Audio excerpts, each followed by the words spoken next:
বিশ্বনবীও থাকতে পারেন নাই, চলে গেলেন, প্রচন্ড অসুস্থ। বিশ্বনবী আয়েশারে বললেন, ও আয়েশা, আমার পেটের ভেতরে প্রচন্ড ব্যথা। ওই যে খায়বার দুর্গে এক ইহুদির বাড়িতে দাওয়াত খেতে গিয়েছিলাম, ইহুদি মহিলা গোশতের মধ্যে বিষ মাখিয়ে দিয়েছিল, আমার মনে হয় বিষের ব্যথা আবার শুরু হয়েছে। বিশ্বনবী ওই বিষের ব্যথায় মারা গিয়েছেন। কাউকে বিষ পান করিয়ে মারলে লোকটা শহীদ। বিশ্বনবী শুধুমাত্র কেবলমাত্র নবী নয়, ওনার নবুয়তও আছে, আবার শাহাদাতও আছে। সুবহানাল্লাহ পড়েন। জামা বাইনা নবুয়া ও শাহাদা। বিশ্বনবী শহীদ, আবার তিনি নবী। যেন তেন নবী নাকি? শেষ নবী, সব নবীর সেরা নবী। কোন নবীর সাথে আমার নবীর কোন তুলনা চলে? এই নবীও থাকতে পারলেন না। বলে, আয়েশা, ব্যথা আমি থাকতে পারি না। ওই যে খায়বার দুর্গের বিজয়ের পরে ইহুদির বাড়িতে খেতে গিয়েছিলাম, ইহুদি মহিলা ছাগলের গোশতের মধ্যে বিষ মাখিয়ে দিয়েছে, ওই বিষের ব্যথা আমাকে কাবু করে ফেলেছে। বিশ্বনবী কাঁদে, হুশ ফিরে পায়, আবার বেহুশ হয়। সাহাবাদের মধ্যে কান্নার রোল। বিশ্বনবী উঠে দাঁড়াতে পারেন না, মসজিদে নববীতেও যেতে পারেন না, জামাতের নামাজের ইমামতিও করতে পারেন না। সাইয়েদনা আবু বকরকে বললেন, আবু বকর, আমার অবর্তমানে তুমি মসজিদে নামাজ পড়াও। সাইয়েদনা আবু বকর নামাজ শুরু করে দিলেন। বিশ্বনবী বললেন, আয়েশা, একটু ঠান্ডা পানি আনো। ঘেমে ঘেমে বিশ্বনবী হয়রান। পানি আনার পরে পানির ভেতরে হাত ঢুকিয়ে বিশ্বনবী ঠান্ডা হাত দুটো দিয়ে চেহারার মধ্যে এরকম মেসেজ করতে লাগলেন, মাসে করতে লাগলেন, আর বলতে লাগলেন, ইন্নালিল মাউতি লাসাকারাত। হায় রে, মরণের কি জ্বালা, মরণের কি কষ্ট, আমি সহ্য করতে পারছি না। বিশ্বনবীর এই কষ্ট দেখে বিশ্বনবীর কলিজার টুকরা, নয়নের পুটুলি সাইয়্যিদাতুনা ফাতেমা কেঁদে কেঁদে হয়রান। চিৎকার দিয়ে বলে, ইয়া করবা আবা, ইয়া করবা আবা, আমার বাবার কি কষ্ট হচ্ছে, না জানি আমার বাবার কত যন্ত্রণা হচ্ছে। বিশ্বনবী সান্ত্বনা দিয়ে বলে, ফাতেমা, কেঁদো না, আজকের দিনের পরে তোমার বাবার আর কোনো কষ্ট হবে না, সব কষ্ট আজকেই শেষ হয়ে যায়। হঠাৎ সাইয়েদনা ফাতিমাতুজ জোহরার কানে কানে কি যেন বললেন, উনি কাঁদলেন। আবার কানে কানে কি যেন বললেন, উনি হাসলেন। বিশ্বনবীর ইন্তেকালের পরে মা আয়েশা জিজ্ঞেস করলেন, ও ফাতেমা, বিশ্বনবীর ইন্তেকালের দিন তোমার কানে কানে কি যেন বললো, তুমি কেঁদে দিলা কেন? আবার একটু পরে কি যেন বললা, হেসে দিলা কেন? ফাতেমা বলে, বিশ্বনবী আমার কানে কানে বলেছিল, ও ফাতেমা, ধৈর্য ধারণ করো, আমার সময় আর বেশি নাই। কারণ আলিয়াউমা আকমালতু লাকুম দীনাকুম ওয়া আতমামতু আলাইকুম নি'মাতি ওয়া রাদিতু লাকুমুল ইসলাম দীনা। ইসলামকে আল্লাহ পরিপূর্ণ করেছেন, আমি হয়তো আর পৃথিবীর বুকে থাকবো না, আমি চলে যাব রে ফাতেমা। সাইয়্যিদাতুনা ফাতেমা কাঁদতে শুরু করলেন। কিছুক্ষণ পর আবার কানে কানে বললেন, ও ফাতেমা, তুমি কেঁদো না, আমার ইন্তেকালের পরে আমার পরিবার বর্গের মধ্য থেকে অল্প কিছু দিনের ব্যবধানে তোমার সাথে আমার আখিরাতে দেখা হয়ে যাবে রে ফাতেমা। সাইয়্যিদাতুনা ফাতেমা তখন হেসে দিলেন, পড়েন আল্লাহু আকবার। ওই বিশ্বনবীও কি থাকতে পারছে নাকি? কথা কন, আপনারা পারবেন? আমরা পারবো? এজন্য আল্লাহ বললেন, আল্লাহকুমুত তাকাসুরু হাত্তা যুরতুমুল মাকাবির। দুনিয়ার লোভ লালসা তোমাদেরকে পাগল বানিয়ে দিয়েছে। এই পাগলামি আর মোহ তোমাদের থামবে না যতদিন না তোমরা কবরের ভেতরে ঢুকবা। কার কথা? কার কথা? আল্লাহকুমুত তাকাসুর, বেশি বেশি চাওয়ার লোভ তোমাদের মধ্যে বাসা বেঁধেছে। বেশি বেশি পাওয়ার আকাঙ্ক্ষা আমাদের আছে না নাই? এটা আছে, ওটা চাই, নারী আছে, গাড়ি চাই, বাড়ি আছে, ওটা চাই, চাওয়ার কোনো শেষ নাই। আনলিমিটেড হিউম্যান ডিমান্ডস আছে না নাই?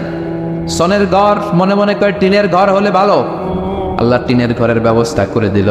এবার মনে মনে কয় কাঁচা পাকা দালান হলে ভালো, ওইটাও হয়েছে। তারপর ভাবে একটা পাকা দালান যদি হইতো কত ভালো হইতো, ওইটাও আল্লাহ ব্যবস্থা করে দিছে। এবার মনে মনে কয় একটা ফ্ল্যাট যদি কিনতে পারতাম, আছে না নাই? কথা বলে। সাইকেল যার আছে হুন্ডা চায়, হুন্ডা যার আছে প্রাইভেট কার চায়, প্রাইভেট কার যার আছে হেলিকপ্টার চায়, আছে না নাই? যিনি মেম্বার চেয়ারম্যান হতে চায়, চেয়ারম্যান সাহেব এমপি হতে চায়, এমপি সাহেব মন্ত্রী হইতে চায়, মন্ত্রী কি হইতে চায়? বাংলাদেশে এই সুযোগ নাই। বাংলাদেশে হয় উনি নয় উনি, এই দুই উনির বাইরে কেউ হবে? কথা কন, আরো জোরে বলেন। আল্লাহ ওনাদেরকে ভালোভাবে চালানোর তৌফিক দেয়। এই দুইটা মাই তো আমরা পাইছিলাম, ঠিক কি? এই মা যদি আমগরে আগলে রাখে, আমরা সন্তানরা কোনো আপত্তি জানাবো না, কিন্তু ইসলাম দিয়ে চালাতে হবে দেশ। চিল্লায় বলো ঠিক কি রাজ? এজন্য আল্লাহ বললেন আলহাকুমুত তাকাসুর, বেশি বেশি পাওয়ার আকাঙ্ক্ষা তোমাকে পাগল বানিয়ে দিয়েছে। পাগলের মতো আমরা ছুটছি, আরো লাগবে, আরো আরো খাবো, সব আমার, এরকম একটা মানসিকতা আছে না নাই? লাগলেও চায়, না লাগলেও চায়। মোবাইল নাই, আল্লাহর কাছে কান্দে, আল্লাহ একটা মোবাইল যদি থাকতো, সবার হাতে মোবাইল, সবাই টিপে, আমি টিপতে পারি না, আছে না নাই? আল্লাহ একটা নোকিয়া সেটের ব্যবস্থা করে দিস। এবার মনে মনে কয় এরকম একটা যদি পাইতাম, টাচ মোবাইল, টাচ করলে গান বাইর হয়, আছে না নাই? আল্লাহ এটাও দিয়ে দিলে এবার কয় আল্লাহ, অনেকে দেখি পিছনে একটা আপেল থাকে, আপেল ছিল, হ্যাঁ আইফোন, আপেল থাকে না? আল্লাহ একটা আপেল দরকার, আপেল, আল্লাহ একটা আপেলের ব্যবস্থা করে দিয়েছে। এবার কয় আল্লাহ আইপ্যাড লাগবে, আইপ্যাড, এটারে কয় আইপ্যাড। এরপর আল্লাহ আইপ্যাডে দিছে, এবার কয় আল্লাহ ম্যাকবুক প্রো লাগবে। চিনো? আমার বাসায় একটা আছে ম্যাকবুক, ওইটা হাই কনফিগারেশনের কাজগুলো করার জন্য লাগে, রিসার্চের কাজে, বিভিন্ন কাজে লাগে। ওইটাও আল্লাহ দিছে। এবার কয় আল্লাহ ক্রেওয়ান সুপার কম্পিউটার লাগবে। ইউনাইটেড স্টেটস অফ আমেরিকাতে যারা মিলিটারি বেইজে কাজ করে তাদের ম্যাথমেটিক্যাল ইকুয়েশন ড্র করার জন্য ওইটা লাগে, ওইটাও দিছে। এবার কয় আল্লাহ আরেকটা লাগবে, আছে না নাই? মানুষের চাহিদার কোনো শেষ নাই। এজন্য আল্লাহ বললেন আলহাকুমুত তাকাসুরু হাত্তা যুরতুমুল মাকাবির। মানুষের অতিরিক্ত পাওয়ায় প্রাচুর্যতার লোভের কোনো শেষ নাই, যতক্ষণ না মানুষ কবরে ঢুকবে, ঠিক কিনা? মানুষের স্বভাব হলো আরো চাই, কি কয়? আরো চাই। এটা ফকিরের স্বভাব। কার স্বভাব? তার মানে আমরা সব ফকির নি, আমরা কি ধনীকে। জুমার দিনে দেখবেন ফকিররা কি করে, যেদিকে টাকা ওইদিকে খাওলা মারে, যেদিকে টাকা হাত পাতে, আবার ওদিকে, আবার ওদিকে, খালি চায়, লাগলেও চায়, না লাগলেও চায়, ঠিক কিনা? ওই জন্য আল্লাহ বললেন ইয়া আইয়ুহান নাসু আনতুমুল ফুকারাউ ইলাল্লাহ ওয়াল্লাহু হুয়াল গানিয়্যুল হামিদ। ও গোলামেরা, তোরা হলি ফকির, ধনী একজন তিনি কে? চাহিদার আমাদের শেষ নাই, আরো লাগবে, আরো লাগবে। ওর বাড়ি আছে, আমারও বাড়ি লাগবে, ওর গাড়ি আছে, আমারও গাড়ি লাগবে, ও নামাজ পড়ে, আমারও নামাজ লাগবে, এটা নেই। কথা কর। ও যাকাত দেয়, আমিও দিব, এটা নাই। ওর মেয়েগুলো পর্দা করে, আমারটারাও পর্দা করামু, ওইটা নাই। কিন্তু ওর বাড়ি আছে 2টা, আমার লাগবো 3টা। ওর গাড়ি আছে 4টা, আমার লাগবো। ওর আছে 6 তলা বিল্ডিং, আমার কয় তলা? ইয়াতাতাওয়ালুনা ফিল বুনিয়ান ওয়ান তারাল হুফাতাল উরাতাল আলাতা রিয়াশা ইয়াতাতাওয়ালুনা ফিল বুনিয়ান। বিশ্বনবী বললেন কিয়ামতের একটা আলামত হলো, before the day of judgment people will start to compete to construct high rises buildings in the cities. শহরে বড় বড় বিল্ডিং বানানোর প্রতিযোগিতা করবে, ঠিক কি না? বিশ্বনবী বললেন যাদের পায়ে জুতা নাই, গায়ে জামা নাই, খাওয়ার মতো খাবার নাই, তারা একদিন এলাকায় ধনী হয়ে যাবে, এরকম আসারা নাই। তারপর বিল্ডিং বানানোর প্রতিযোগিতা করবে, আর বলবে সব আমার, আমার এলাকা, আমি এই এলাকার নেতা খেতা, আসারা নাই? কিশোরগঞ্জ মনে হয় নাই, প্রতিযোগিতা আছে না? কে কাটছে বড় করতে পারে, হালাল না হারাম, 2 হাতে এরকম করে, আচ্ছা না নাই? মুরব্বী যারা উত্তর দেন, আজ থেকে ধরেন 30 বছর আগের কথা, কিশোরগঞ্জে বড় বড় বিল্ডিং আছিল? কথা কর, হ্যাঁ ছিল না? ঢাকায় ছিল? ছিল খুবই অল্প। এখনকার মতো ছিল এরকম বিল্ডিং? 1-2টা বিল্ডিং ছিল, কিন্তু এখন বিল্ডিং এর শেষ নাই। তার মানে বিশ্বনবী যে আলামতের কথা বলেছে, অক্ষরে অক্ষরে ফলেছে, চিল্লা এখন ঠিক কি? আরব বিশ্ব বড় বড় বিল্ডিং, একটার পর একটা টাওয়ার বানায়, এইটার চেয়ে ওইটা হতে হবে বড়, ওইটার চেয়ে ওইটা হতে হবে বড়, প্রতিযোগিতা আছে না নাই? দুবাইতে এখন যেটা আছে এটা সবচেয়ে বড়, বুর্জ খলিফা, নাম শুনছেন? বুর্জ আল খলিফা 170 তলা উঁচু, 1000 মিটার উঁচু। এটা কয় হাজার মিটার? তার মানে 1 কিলোমিটার উঁচা। তাকাইতে পারবেন? টুপি পরে যাবে পিছনে, ঠিক কিনা? তো দুবাই যখন আগায় গেল, সৌদি মনে মনে করে দুবাই আগায় যেতেছে, আমরা বসে থাকবো কেন? আমরা বানাবো 100 বড়, ওরা বানাবে 1000 মিটার উঁচা, আমাদেরটা বানাবো 1001 মিটার উঁচা। আহা, 1 মিটার বড়। প্রতিযোগিতা আছে না নাই? এখনো হয় নাই। কিংডম টাওয়ার, বিশাল বিশাল এই কিংডম টাওয়ার, অবাক করা কাণ্ড। চায়নাতে আছে সাংহাই টাওয়ার, মিশরে আছে বুর্জাল কাহেরা, মালয়েশিয়াতে আছে পেট্রোনাস টুইন টাওয়ার 88 তলা, 41st and 42nd ফ্লোরে একটা ব্রিজ বানিয়ে দিয়েছে, এটার ভেতর থেকে ওটার ভিতরে ঢোকা যায়। কিয়ামতের দিন যখন ইদা সুলজিলাতিল আরদু জিলজালাহা বলে আল্লাহ একটা ভূমিকম্প দিবে, একটা বিল্ডিং আর টাওয়ারও টিকবে? কথা বলেন, টিকবে? এজন্য আল্লাহ বললেন আল্হাকুমুত তাকাসুরু হাত্তা যুরতুমুল মাকাবির, তোমাদের লোভ, অতিরিক্ত পাওয়া, বড় বড় বিল্ডিং করার ইচ্ছা কোনোদিন কমবে না, থামবে না যতক্ষণ না তোমরা কবরে ঢোকো। ঠিক কিনা?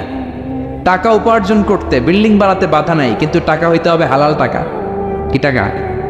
হারাম দিয়ে করলে বরকত আছে নাকি? যারা হারাম খায় তাদের দোয়া কবুল হয় নাকি? আর যারা অল্প খায়, অল্প পড়ে, অল্প জমায়, তাদের দোয়া কবুল করে কে? সাদ বিন ওয়াক্কাস বিশ্বনবীর সাহাবী, বিশ্বনবীরে বললেন ও নবী দোয়া করে দেন যাতে আমি মুস্তাজাবুদ দাওয়া হয়ে যাই। মুস্তাজাবুদ দাওয়া মানে এমন লোক যিনি দোয়া করার সাথে সাথে দোয়াটা কবুল করে কে? বিশ্বনবী বললেন ও সাদ, চিন্তা করো না, যেটা খাবে হালাল খাবে, যেটা পড়বে হালাল পড়বে, তাহলেই তুমি মুস্তাজাবুদ দাওয়া। হালাল খাইলেই দোয়া কবুল। অনেকে বলে হুজুর দোয়া আবার কবুল হয় না, আমার দোয়া কবুল হয় না, অনেক দোয়া করলাম, বললাম চাকরি করেন কই, কই সচিবালয়, ঘুষ টুস আসেনি, কই হালকা পাতলা। তো তোর দোয়া কবুল হবে কেমনে? ডাকাত। হালাল খেতে হবে, হালাল না খেলে দোয়া কবুল হয়? কথা বলেন। আবার হালালে বরকত ঢুকায় দিছে কে? হারামে কোনো বরকত আছে নাকি? আওয়াজ করে বলেন তো, গরু খাওয়া হালাল না হারাম? কুকুর খাওয়া। গরু বছরে বাচ্চা দেয় কয়টা? কুকুর 5টা, 7টা, 8টা, 10টা। আচ্ছা, কুরবানির ঈদ আসলে আমরা গরু জবাই করি না, কুকুর জবাই করি? তাহলে গরু জবাই করলাম বেশি, কুকুর জবাই করি নাই। গরু খাই, কুকুর খাই না। গরু বাচ্চা দেয় কম, কুকুর বাচ্চা দেয় বেশি। তারপরও কিশোরগঞ্জে গরু বেশি না কুকুর বেশি? কথা বলেন। এত গরু আসলো কোথায়? কারণ গরু হালাল, আর হালালের ভেতরে বরকত ঢুকিয়ে দিয়েছে কে? এজন্য আল্লাহ বললেন হালাল পন্থায় উপার্জন করার সমস্যা নেই, কিন্তু হারামের মিশ্রণ থাকলে তোমার দোয়া কবুল হবে? হারাম খেয়ে যে দেহটা বর্ধনশীল হয়, দেহের যে অংশ বাড়ে, ওই অংশটারে জাহান্নামের আগুনে পুড়াবে কে? এজন্য আল্লাহ বললেন আল্হাকুমুত তাকাসুরু হাত্তা যুরতুমুল মাকাবির, দুনিয়ার লোভ তোমাদেরকে পাগল বানিয়ে রেখেছে।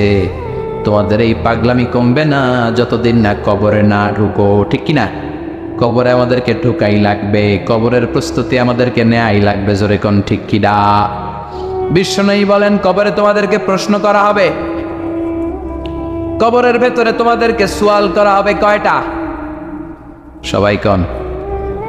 আসলে মুমিনদেরকে সুয়াল করা হবে কয়টা? 3টা নাকি 4টা? কথা কোন? 3টার পক্ষে কে কে হাত তোলেন? বেশিরভাগ। আকসারুহুম লা ইয়ালামুন, বেশিরভাগই জানে না। সুবহানাল্লাহ পড়েন। 4টা বলছে অনেকে, আলহামদুলিল্লাহ। মুমিনদের 4টা প্রশ্ন। কয়টা? কথা বলেন। মুমিনদের 4টা, আর কাফিরদের কয়টা? কাফিরদের 3টা। বিশ্বনবী বললেন আর আল কবরু রাউদাতুম মিন রিয়াদিল জান্নাহ ওয়া হুফরাতুম মিন হুফারিন নার, এই কবরটা কারো জন্য জান্নাতের বাগান, কারো জন্য জাহান্নামের গর্ত। ও আল্লাহ, আমাদের কবরটারে তুমি জান্নাতের বাগান বানিয়ে দাও। লম্বা একটা সময় আমাদের কাটাতে হবে। মরার পরে আপনার মনে হবে আমার পুরো জীবনটাই ছিল একটা দুঃস্বপ্ন। নতুন এক লম্বা জীবন, এই সময় যেন আর কাটে না। হাজার হাজার বছর শুয়ে থাকতে হবে। অন্ধকার রাত, খুটখুটে অন্ধকার। এই অন্ধকার যেন শেষ হবার নয়। চিল্লায় বলেন ঠিক কিনা? মুমিনদেরকে প্রথম প্রশ্ন করা হবে তোমার রবের নাম কি? মার রব্বুক, আমাদের রবের নাম কি? আল্লাহ আমারে রব, এই রবি আমার সব। সবাই বলেন আল্লাহ আমারে রব, এই রবি আমার সব। দমে দমে তনু মনে তারি অনুভব। আল্লাহ আমারে রব, এই রবি আমার সব। তোমার দুনিয়াতে আমি যেদিকে তাকাই, অথই নেয়ামতে ডুবে আছি সবাই। পাখালির গানে শুনি তসবি কল রব, তসবি কল রব। আল্লাহ আমার রব, এই রবি আমার সব। পড়ে আল্লাহ আমার রব, এই রবি আমার সব। প্রথম প্রশ্ন করা হবে মার রব্বুক, রবের নাম কি? আমরা কি বলবো? আল্লাহ। দ্বিতীয় প্রশ্ন করা হবে ওমা দীনুক, তোমার ধর্মের নাম কি? আমরা কি বলবো? আলহামদুলিল্লাহ, সবাই পারে। তৃতীয় প্রশ্ন করা হবে বিশ্বনবীর চেহারাটা দেখিয়ে বলা হবে মান হাযার রাজুল, এই লোকটারে চিনো কিনা? আমরা বলবো চিনি, উনি আমাদের প্রাণের নবী, ঠিক কিনা? চাঁদের চেয়ে সুন্দর তুমি নবী আমার কামলিওয়ালা। সুবহানাল্লাহ পড়েন। দো জাহানের বাদশাহ তুমি প্যারা নবী সাল্লাল্লাহু আলা, দো জাহানের বাদশাহ তুমি প্যারা নবী সাল্লাল্লাহু আলা, চাঁদের চেয়ে সুন্দর তুমি নবী আমার কামলিওয়ালা। পড়েন আল্লাহু আকবার। আমরা বলবো এটা আমাদের বিশ্ব নবী, এটা আমাদের প্রাণের নবী, এই নবীর জন্য আমরা সব করতে রাজি ছিলাম। এই নবীকে ছাড়া আমরা কিছু বুঝতাম না, কারণ এই নবীবাদ তো কোরআনবাদ, নবীবাদ তো ইসলামবাদ। এই নবী আছে তো সব আছে, ঠিক কিনা? নবীর মাধ্যমে আমরা চিনেছি কারে। নবী আমাদেরকে সালাত শিখিয়েছেন, যাকাত শিখিয়েছেন, নবী কেমন করে হজ করতে হয় সেটা দেখিয়েছেন, কেমন করে ভদ্র হতে হয়,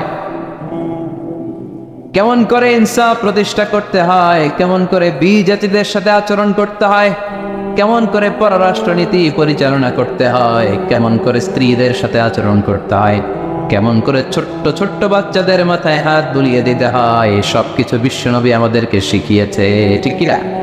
আমরা বলবো এটা আমাদের প্রাণের রাসূল, এই রাসূলকে ছাড়া আমরা কিচ্ছু বুঝি না। আল্লাহু আকবার। তিনটা প্রশ্নের উত্তর যখন করতে পারবেন, চতুর্থ আরেকটা প্রশ্ন আপনাদেরকে করা হবে ওমা ইলমু, শিখে যান। ওই দিন মনে পড়বে আমার কথা, আজারের ভিতরে ঠিকই গেছিল, প্রশ্ন তো আরেকটা আছে। ওই রাইছি তিনটা, আরেকটা আসছে নতুন করে, ঝামেলা আছে না? নাই। পরীক্ষায় প্রশ্ন 4টা, শিখছেন কয়টা? আরেকটার জন্য ভেজাল আছে না? চতুর্থ প্রশ্ন ওমা ইলমুক, এলেম কি, মানে কোত্থেকে পারলা? এই তিনটা প্রশ্নের উত্তর কেমন করে জানলা?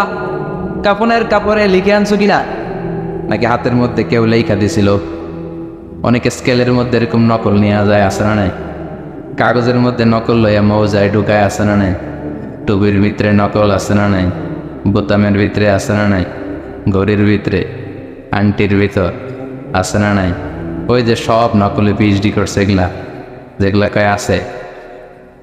নকলের সাথে আমাদের কোনো সম্পর্ক নাই, জেনে যেতে হবে তথ্যসূত্র কি। ফেরেশতারা বলবে what is the source of your answers, এই যে উত্তরগুলা পাল্লা, এটার তথ্যসূত্র কি, কিভাবে জানলা? বলতে হবে কোরআন, এই কোরআন থেকে পড়ে পড়ে আমি জেনেছি, চিল্লায় বলো ঠিক কিনা?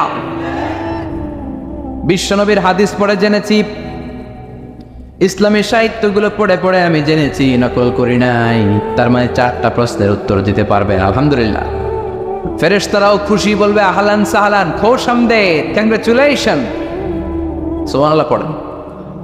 ফায়ুফসাহু লাহু কবরুহু, তার কবরটারে ৭০ যিরাআন ৭০ হাত লম্বা করে দেয়া হবে। ইফতাহু লাহু বাবুন ইলাল জান্নাহ, জান্নাতের দিকে একটা দরজা করে দেয়া হবে। জান্নাতের সুঘ্রাণ, জান্নাতের এয়ার কন্ডিশনের ঠান্ডা ঠান্ডা বাতাস তার কবরটারেও ঠান্ডা করে দিবে। ইলবাসু মিন লিবাসি আহলিল জান্নাহ, জান্নাতের 2টা পোশাক তারে পরিয়ে দেয়া হবে। আর বলা হবে নাউম কা নাউমিল আরুস, বর যেমনি বাসর রাতে কনেকে নিয়ে আনন্দের ঘুম দেয়, তুমি এরকম একটা ঘুম দাও। সুবহানাল্লাহ পড়ে। কি বলবে? ঘুমাও, ঘুমাও, স্লিপ টাইট, আনন্দে ঘুমাও, আরামসে ঘুমাও। বাসর রাতে বর যেমনি কনেকে নিয়ে ঘুমিয়ে পড়ে, তুমিও ঘুমিয়ে যাও। আনন্দের একটা ঘুম জান্নাতি লোকটা কবরের মধ্যে দিবে। ইসরাফিলের সিংহার আগে ওই ঘুম আর ভাঙবে না। সুবহানাল্লাহ। ও আল্লাহ, আমরা যেন 4টা প্রশ্নের উত্তর দিয়ে জান্নাতি পোশাক পরে একটা ঘুম দিতে পারি, তুমি কবুল করো। পড়ে না আমি। আর যারা ইসলাম মানে নাই, যারা কোরআন মানে নাই, যারা মা বাবার সাথে বেয়াদবি করেছে, যারা নাস্তিকতার দোষর সেজেছে, যারা বিশ্বনবীর গালি দিয়েছে, যারা কাফের, যারা নাস্তিক, যারা বামপন্থী, তাদের কাছেও 2জন ফেরেশতা আসবে। আসওয়াদান আজরাকান, নীলাভ চক্ষু, কালো গাত্রবর্ণের, দেহের রং কালো, চোখের রং নীল। দেখতে ভয়ঙ্কর না? এসেই বলবে ওঠ, বস, বল তোর রবের নাম কি? মার রব্বুক। কয় জানি না। কি বলে? আমি কোন রব টপ জানি না, আমি শুধু নেতা খাতাদের পিছনে পিছনে ঘুরেছি, আমি খালি সমাবেশের মধ্যে ককটেল বোমা মারতাম। এরকম ডাকাইত আছে না নাই?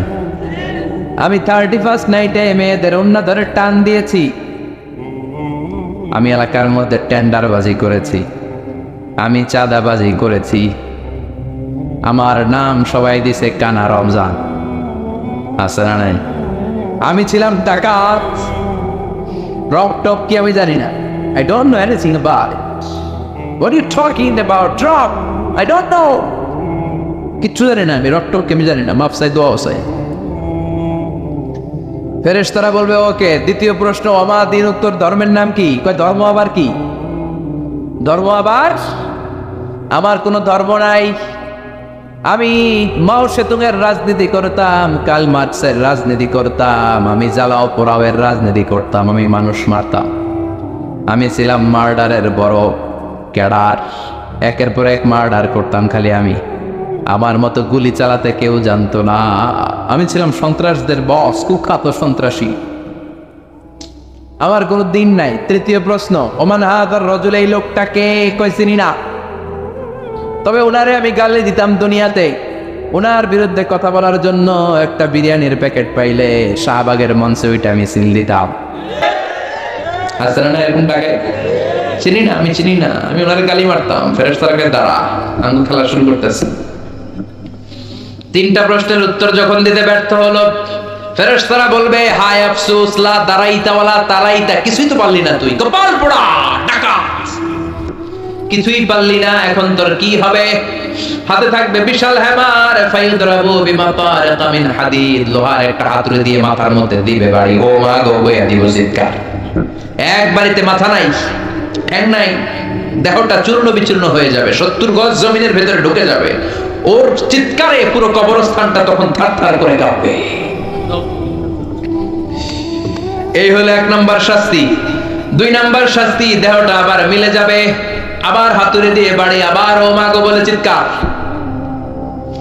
আবার দেহটা ফিট হয়ে যাবে। জমিনকে বলা হবে ইয়া আরদু ইলতাইমি, ও জমিন তুমি 2 দিক থেকে এই ডাকাতটারে চাপা দাও। জমিন চাপা দিবে, ক্লাপস করবে, ডান দিকের পাঁজর বায়ে চলে যাবে, বাম দিকের হাড্ডি ডান দিকে আসবে, পুরো দেহটা পাউডার হয়ে যাবে। হাত্তা সাআ, কিয়ামত পর্যন্ত, ইসরাফিলের সিংহায় ফুৎকার পর্যন্ত এই শাস্তি, এই পানিশমেন্ট, এই খেলা চলতেই থাকবে। চিল্লায় পড়েন না আউযুবিল্লাহ। এজন্য বিশ্বনবী আল্লাহর কাছে দোয়া করতেন, আল্লাহ আল্লাহুম্মা ইন্না নাউযু বিকা মিন আযাবিল কবর, ও আল্লাহ কবরের আযাব থেকে তুমি আমাদের বাঁচাও। পড়ে না আমিন, আর জোরে পড়ে না আমিন। আবার বিশ্বনবী কবর দেখলে এখানে গাছ রোপণ করে দিতেন। কবরের পাশে গাছ লাগিয়ে দিলে গাছগুলো যে পাতাগুলো যে জিকির করে, ওইটার কারণে কবরের আযাব মাফ করে কে? আবার বিশ্বনবী কবর উঁচু করতে নিষেধ করেছেন। সাইয়েদনা আলীকে মদিনায় বললেন, ও আলী, মদিনায় যত উঁচু কবর দেখবা ভেঙে ফেলবা। ইসলামে কোনো উঁচু করে কবর রাখার বিধান নাই। চিল্লায় বলেন ঠিক কিনা? আবার কবরের কাছে যে চাওয়ার কোনো বিধান নাই, চাইতে হবে কার কাছে? কেউ ফিরে না খালি হাতে, খাঁচারে তোর দরবারেতে। বলে না অনেকে? বলে নাউজুবিল্লাহ পড়বেন না? ভুয়া কথা। অনেকে অনেক কিছু নিয়ে যায়, খালি হাতে ফিরে। দামি ঘড়ি নিয়ে ওই দরবারে যাবেন, দেখবেন চোর ঘড়ি চুরি করে ফেলছে, আপনি খালি হাতে ফিরতেছেন। আছে না নাই? দামি জুতা নিয়ে গেলে ধাক্কা ধাক্কিতে জুতা কই, আমনে কই, ঠিক নাই? তার মানে খালি পায়ে ফিরে। একটা দরবার থেকে কেউ কোনোদিন খালি হাতে ফিরে না। দরবারটা কার? কেউ ফিরে না খালি হাতে, আল্লাহ রে তোর দরবারেতে। সবাই পড়েন, কেউ ফিরে না। এজন্য বিশ্বনবী বলতেন, খবরদার কবরের কাছে যে কিছু চাওয়া যাবে না, কারণ আল মাইয়িতু ফিল কবর কাল গারিকু ফিল বাহর।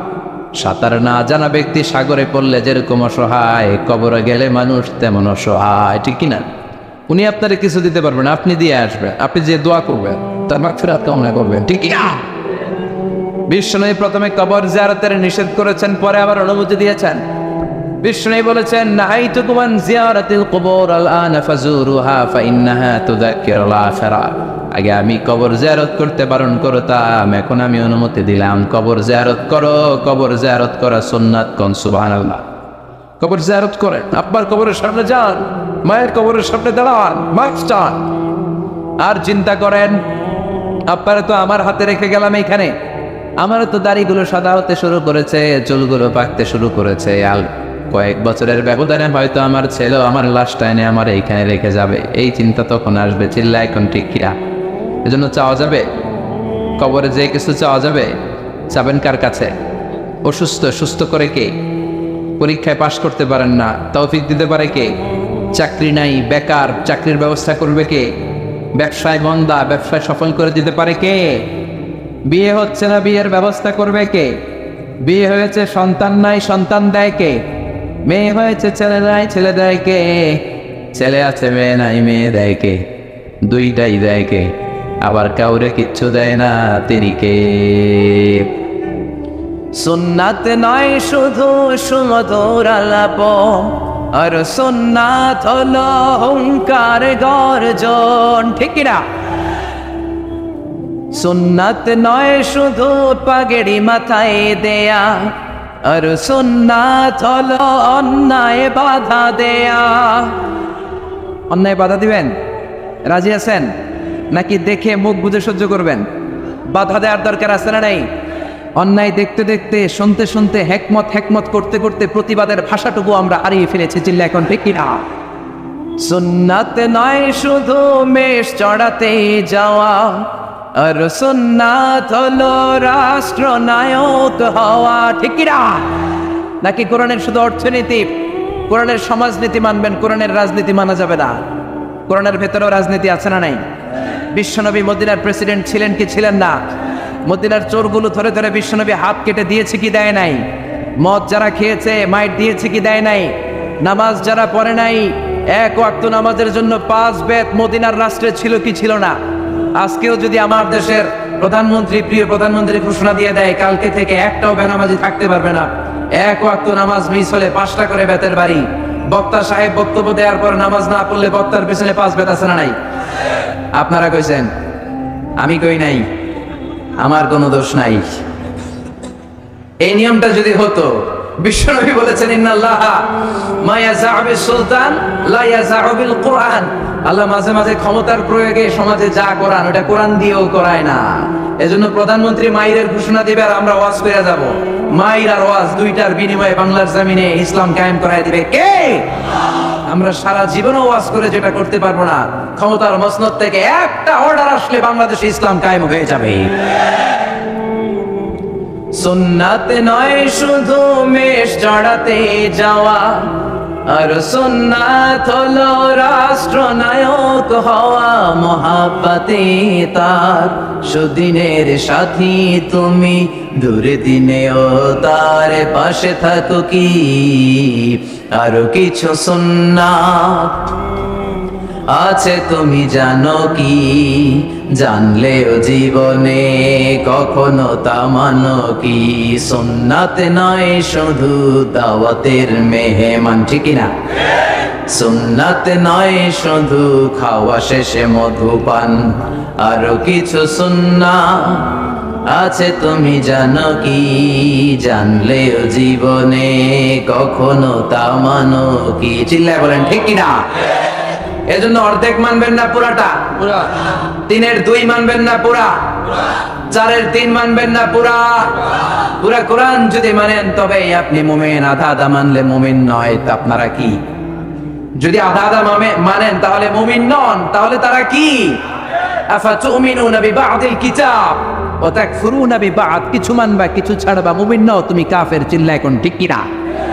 তার মানে এমন কিতাব পড়লে সওয়াব, ধরলে সওয়াব, শুনলে সওয়াব, মানলে সওয়াব। এই কোরআনের জন্য মরলেও সওয়াব, মরলেও সওয়াব আছে রাডাই। কোরআনের জন্য আমাদের ভাইয়েরা মরে কি মরে না? রক্ত দেয় কি দেয় না? কত রক্ত লাগবে তোমাদের? আমাদের কাছে টাটকা রক্ত আছে রাডাই। জোরে বলেন। ফু দিয়ে কোরআনের আওয়াজকে নিভাতে চায়। কোরআনটা মোমবাতি নয় যে ফু দিয়ে নিভানো যাবে। কোরআনটা কুপির বাতি নয়, ফু দিয়ে নিভানো যাবে। কোরআনটা গ্রামের চেরাগ বাতি নয়, তুমি ফু দিয়ে নিভায়ে দেবা। এই কোরআনটা হচ্ছে ইলেকট্রিক্যাল বাতি, এটা সুইচ অফ করে নিভাতে হয়, আর সুইচটা কার হাতে? এজন্য আল্লাহ বলেন, খবরদার, ইউরিদুনা লিইউতফিউ নূরাল্লাহি বিআফওয়াহিহিম ওয়াল্লাহু মুতিম্মু নূরিহি ওয়ালাউ কারিহাল মুশরিকুন। কোরআন বিদ্বেষীরা, ইসলাম বিদ্বেষীরা কোরআনের আলোকে ফু দিয়ে নিভিয়ে দিতে চায়, কিন্তু কোরআন তো মোমবাতি নয় যে ফু দিয়ে নিভানো যাবে। কোরআনের বাতিকে কিয়ামত পর্যন্ত জ্বালিয়ে রাখবে কে? আজ পর্যন্ত কেউ নিভাতে পারে নাই, পারবেও না। চিল্লায় এখন ঠিক কিনা? কোরআনের বাতি নিভাইতে আসলেও নিজেই নিভে যায়। চিল্লায় বলেন ঠিক কিনা? আপনি এক জায়গায় কোরআনের আওয়াজকে স্তব্ধ করে দিবেন, আরো 10 জায়গায় কোরআনের আওয়াজ গর্জে উঠবে। আপনি এক জায়গায় মুফাসসিরকে আটকায় রাখবেন, 10 জায়গায় মুফাসসিরে ইসলাম কায়েম করে ফেলবে। এক মুফাসসির কারাগারে তো লক্ষ মুফাসসির ঘরে ঘরে। চিল্লায় বলেন ঠিক কিনা? ময়দানে ময়দানে মুফাসসিরদের হক কথাগুলো আছে না নাই? ইসলামের কান্ডারি আজও বাংলার জমিনে আছে না নাই? সিংহকে জেলে বন্দী করলেও সিংহের বাচ্চাগুলো আছে না নাই? মনে রাখতে হবে, সিংহের বাচ্চা হলেও সেগুলো সিংহ, সেগুলো বানর নয়। সিংহের বাচ্চা হলে সেগুলো সিংহ, সেগুলো শিয়াল নয়। সিংহের বাচ্চা যেগুলো, সেগুলো আর একটা সিংহ। চিল্লায় বলেন ঠিক কিনা? সময় মতো ওই সিংহের গর্জনে পুরো বন কেঁপে কেঁপে উঠবে। চিল্লায় বলেন ঠিক কিনা? এজন্য আল্লাহ বলেন, এই কিতাব পড়লে সওয়াব, ধরলে সওয়াব, শুনলে সওয়াব। এই কিতাব মানলে সওয়াব, এই কিতাবের জন্য মরলেও সওয়াব। আছে না নাই? মরতে রাজি আছেন? রাজি আছেন মরতে? কোরআনের জন্য মরলে আপনি মরবেন না, আজীবনের জন্য জীবিত থেকে যাবেন। ঠিক কি না? ওয়ালা তাকুলু লিমান ইয়াকতালু ফি সাবিলিল্লাহি আমওয়াত বাল আহইয়াউ ওয়ালাকিন লা তাশউরুন। আল্লাহ সতর্কবাণী দিয়ে বললেন, খবরদার, কোরআনের রাজ কায়েম করতে যে আমার জমিনে যারা রক্ত ঢাললো, কোরআনকে মসনদে বসাতে যে, কোরআনের সমাজ প্রতিষ্ঠা করতে যে যারা জীবন দিল, তাদেরকে তোমরা মৃত বলো না। সুবহানাল্লাহ! তারা জীবিত। কিয়ামতের দিন তারা সবুজ পাখি হয়ে জান্নাতের আনাচে কানাচে ঘুরে বেড়াবে। চিল্লায় পড়েন আল্লাহু আকবার। এজন্য কিতাব পড়লে সওয়াব, ধরলে সওয়াব, শুনলে সওয়াব, মানলে সওয়াব। কিন্তু কেমন করে পড়বো তারও একটা নিয়ম আছে না নাই? কথা বলে, আপনি কেমন করে পড়বেন, কোত্থেকে কোরআন পড়বেন, এই ব্যাপারে গাইডলাইন, দিক নির্দেশনা কোরআনের ভেতরে দিয়েছে কে? আল্লাহ বলেন, ফাকরাউ মা তায়াসসারা মিনাল কুরআন। আমি আমার কোরআনকে এত সহজ করে দিলাম, কোরআনের যে দিক দিয়ে মনে চায় তুমি পড়ো, কবুল করে নিবে কে? আমরা যে কোরআনটা পড়ি, এটা রিওয়ায়াত হাফসান আসিম, আরো অনেকগুলা কেরাত আছে, 7 কারি 14 রাবি। যেটা দিয়ে আপনি পড়েন, আপনার তেলাওয়াতকে কবুল করে নিবে কে? আমরা পড়ি মালিক ইয়াউমিদ্দিন, কোন কেরাতে আছে মালিক ইয়াউমিদ্দিন। আমরা বলি সিরাতাল মুস্তাকিম, ওয়ারশের কেরাতে আছে, কম্বলের কেরাতে আছে সিরাতাল মুস্তাকিম। যেই কোনো কেরাত দিয়ে আপনি পড়েন না কেন, কবুল করে নেবে কে? এজন্য আল্লাহ বললেন, কোরআন পড়ার নিয়ম হলো যে দিক দিয়ে মন চায় পড়বা, কিন্তু পড়ার আগে ওযু করবা। আর পড়া শুরু করার আগে শয়তানের ব্যাপারে পানাহ চাওয়ার দরকার আছে না নাই? ফাইদা قرأت القرآن فاستعذ بالله من الشيطان الرجيم পড়েন আউযু বিল্লাহি মিনাশ শাইতানির রাজিম বিসমিল্লাহির রহমানির রহিম। আপনি ওযু করলেন, আউযুবিল্লাহ পড়লেন, বিসমিল্লাহ পড়লেন, তারপরে আল্লাহ বলে ওয়ারাত্তিলিল কুরআনা তারতিলা। কোরআনকে মন গড়া তেলাওয়াত করা যায় না, যেমন খুশি সুর দিতে মন চায় তেমন সুর দেয়া যায় না। কোরআনকে তারতিলের সাথে, তাজবিদের সাথে, তাহসিনের সাথে পড়ো, কবুল করে নিবে কে? আবার বিশ্বনবী বললেন, মানলাম ইয়াতাহান্না বিল কোরআন ফালাইসা মিন্না। আমার যে উম্মত সুর করে কোরআন পড়ে না, ও আমার উম্মত হতে পারে। অনেকে বলে, হুজুর আমার সুর নাই, আমি কেমনে পড়বো? আপনারও সুর আছে, আপনার যেটা আল্লাহ দিয়েছে ওইটাই আপনার সুর। সুর নাই কে বলছে? টয়লেটে ঢুকলে বোঝা যায় কত সুর। বাথরুমের ভিতরে বাথরুম সিঙ্গার আছে না নাই? বাথরুমে কাপড় খাসতে গেলে দেখবেন সব আইব বাচ্চা হয়ে যায়, সব জেমসের গান শিখা ফেলায়। এরকম সিঙ্গার বাংলাদেশে আছে না নাই? তার মানে সবার গলাতেই আল্লাহ সুর দিয়েছে, তাল দিয়েছে, লয় দিয়েছে। আপনার যেটাই আল্লাহ দিয়েছে ওইটারই সুর করে পড়েন। আবার বিশ্বনবী বললেন, মন গড়া সুরে পড়বা না, ইকরাউ বিলুহুনিল কুরআনি ওয়া আসওয়াতিহা, ইকরাউ বিলুহুনিল আরাবি ওয়া আসওয়াতিহা। আরবদের লাহানে, আরবদের টিউনে, আরবদের ভয়েসে যদি তুমি কোরআন বড় কবুল করে নিবে কে? শাইখ আব্দুর রহমান as-সুদাইসির কণ্ঠ যদি ভালো লাগে ওইটা নকল করবেন, ওইভাবে পড়বেন। শাইখ সুরাইবের কণ্ঠে পড়ার চেষ্টা করবেন, মন গড়ার সুরে নয়। মিষ্টি সুর ভালো লাগে, মিশারি রাশেদ আল আফাসি সুরে পড়েন, শাইখ আইয়ুব বিন ইউসুফের সুরে পড়েন। কবুল করে নেবে কে? চিল্লায় বলেন কে? এই কিতাব যেন তেন কিতাব নয়। এমনি এমনি আল্লাহ বলেন এই বাল হুয়া কুরআনুম মাজিদ, শুধু শুধু এমনি বলে না, এটা কোরআনে মাজিদ। এই কোরআনটা এমন কোরআন, এই কোরআন তেলাওয়াত করলে মুমিনদের অন্তরে ঈমান বাড়ায় দেয় কে? জোরে বলেন। ওয়াইদা তুলিয়াত আলাইহিম আয়াতুহু যাদাতহুম ঈমানা ওয়া আলা রাব্বিহিম ইয়াতাওয়াক্কালুন। আল্লাহর কোরআনের তাফসীর যখন করা হয় তখন মুমিনদের ঈমান বাড়ায় দেয় কে? মুমিনদের সামনে কোরআনের তেলাওয়াত যখন করা হয় তখন মুমিনদের ঈমানকে বাড়িয়ে দেয় কে? এই কোরআন পড়বেন আপনার ঈমান বেড়ে যাবে, এই কোরআন পড়বেন আপনি সুস্থ হয়ে যাবেন। কারণ কোরআনের আরেক নাম হচ্ছে শিফা। কোরআনের ভেতরে শিফা দিয়েছে কে? জোরে বলেন। সূরাতুল ফাতিহার আরেক নাম সূরাতুশ শিফা, আছে না নাই?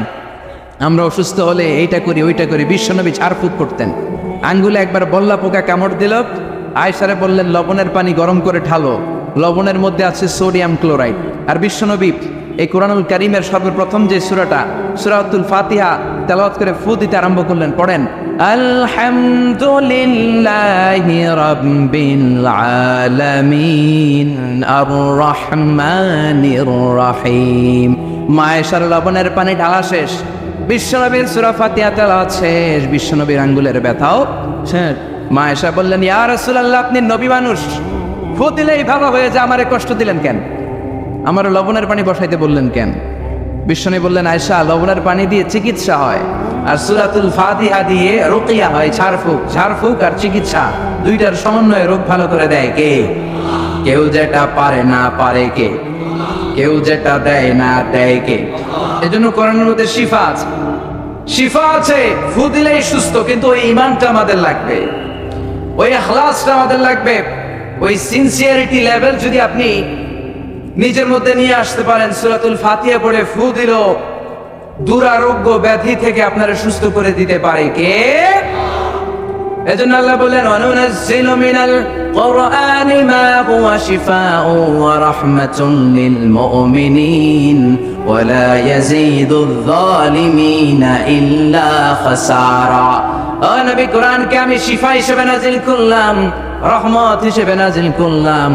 অসুস্থ ব্যক্তির গায়ে কোরআন পড়ে ফু দিলে তারে সুস্থ করে দেয় কে?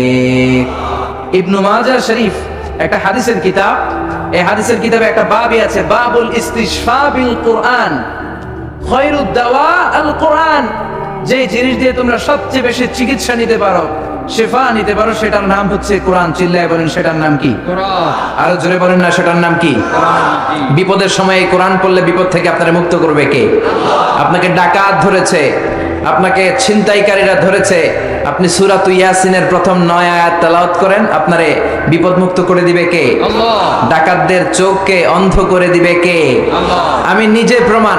চাঁদপুর থেকে আমি ফিরতেছিলাম গভীর রাত, গ্রামের ভেতর দিয়ে পিচ ঢালাইয়ের রাস্তা, ডান দিকে একটা টার্ন নেওয়ার পরেই দেখি সামনে গাছ ফালানো, বুঝলাম ডাকাত চাচারা বসে আছে।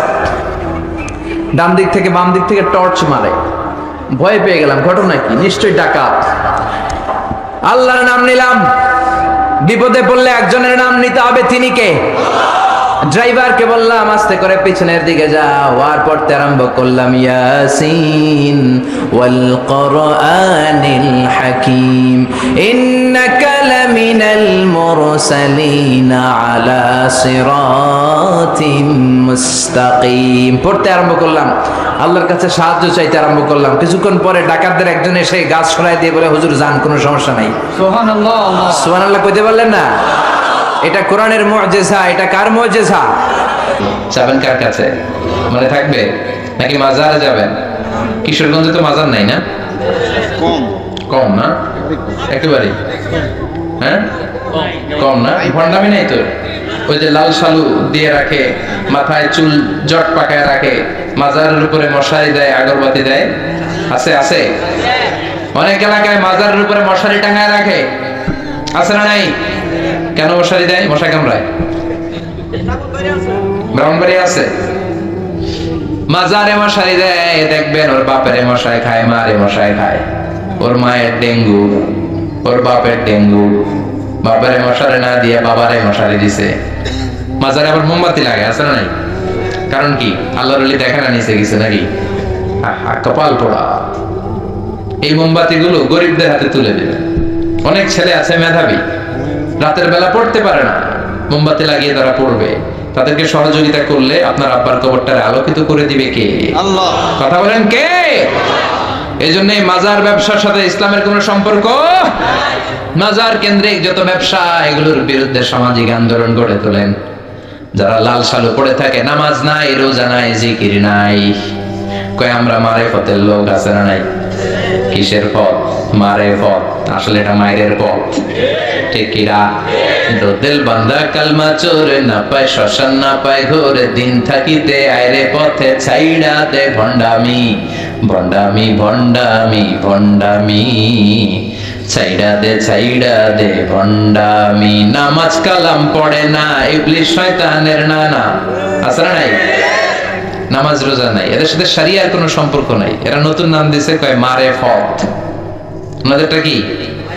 কয় মারেফতে ঢুকলে নামাজ লাগে না, রোজা লাগে না, পর্দা লাগে না, ভিতর যদি সাফ হয় সব সাফ, আছে না নাই? কথা কর। এদের সাথে ইসলামের সম্পর্ক।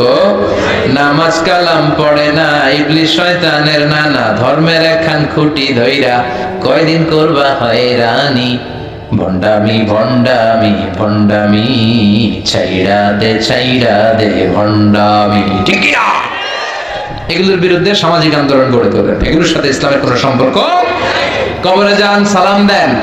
বিশ্বনবী কবর দেখলে সালাম দিতেন, আসসালামু আলাইকুম আহলাদ দিয়ার মিনাল মুমিনিন ওয়াল মুসলিমিন ওয়া ইন্না ইনশাআল্লাহু বিকুম লাহিকুন, আনতুম লানা সালাফ নাহনু লাকুম তাবা। ইয়ারহামুল্লাহুল মুস্তাকদিমিন মিন্না ওয়াল মুস্তাখিরিন, নাসআলুল্লাহ লানা ওয়া লাকুমুল আফিয়া। তার মানে কবরে যারা আছেন সবার প্রতি আমার সালাম, সবার প্রতি আল্লাহর পক্ষ থেকে শান্তি।